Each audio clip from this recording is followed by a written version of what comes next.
A very courageous tigress of, I would say, my tribe asked me to say something about abortion. And I'm very, very grateful for this prompt, because in my obsession and profession of working with embodiment and aliveness, I somehow have to study the collective and the individual shadow aspects or shadow fields. And abortion definitely is a collective shadow of our society and our culture, coming along with different side effects, like typical side effects of a shadow topic. For example, everybody who is directly involved in abortion or the process of making this decision or not is in the inner felt sense of I'm alone with that, and there is not enough support around. There are not enough people who would support me in what I want. There are not enough people who help me through this process, to overcome grief, to overcome trauma, to get clear, to make a mistake and not being let down, to make a not mistake and being celebrated for going for my truth instead of your truth, etc., etc. And everybody else who isn't directly involved in this topic of abortion in a concrete sense or concrete way or individual way thinks it only happens to the other ones. And it doesn't.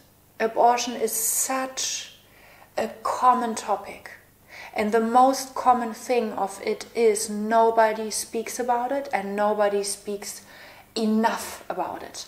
So in this video I don't want to address, is abortion good or is abortion bad? I want to address what can we do as society anyway in a culture where abortion is reality. So what we can do, and this is still this this radical thing about how to deal with shadow topics at all. Let's stop producing opinions.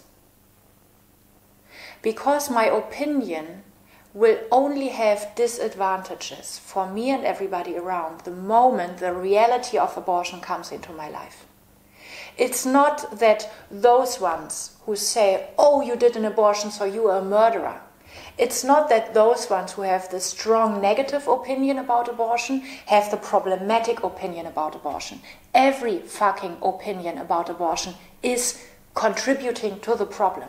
And the problem is not on the level that I'm addressing now. The problem is not that there is a baby, an unborn life that wasn't allowed to live, that wasn't allowed to be born, whatever. That's not the layer of the problem that I want to address here.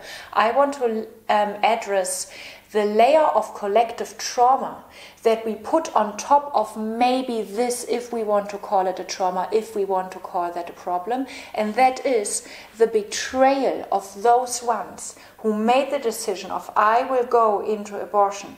And after this experience, talking about it and then being let down by the tribe around, because we are designed as tribe mammals. There is no way around. We will suffer if we make any decision that comes from any kind of clarity or confusion in us, and then we are let down by those around us due to any kind of opinion.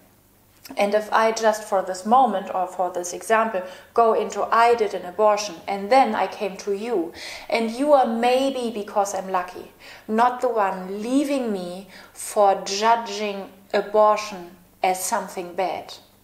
You will still be leading me somehow with your energy if you celebrate me because you celebrate abortion.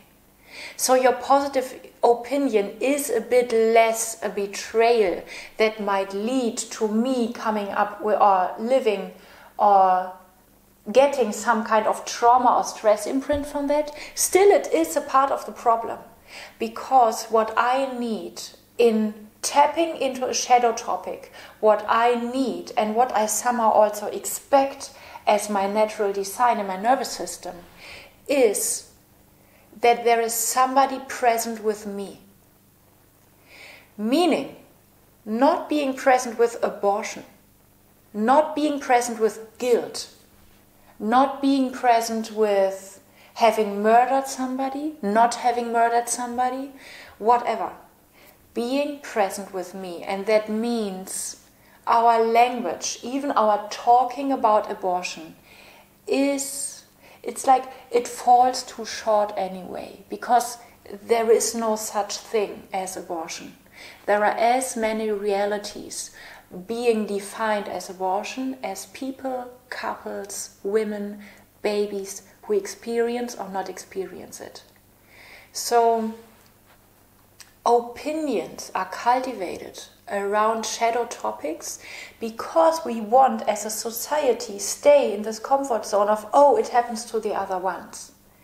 And it has something to do with them and not with me. And what we are contributing to this ongoing cycle of shame and silence and betrayal and layers of trauma being put on top of an abortion, maybe being a traumatic event for somebody, we are contributing to that by cultivating the better opinion or believing it that there is a right way of seeing the thing.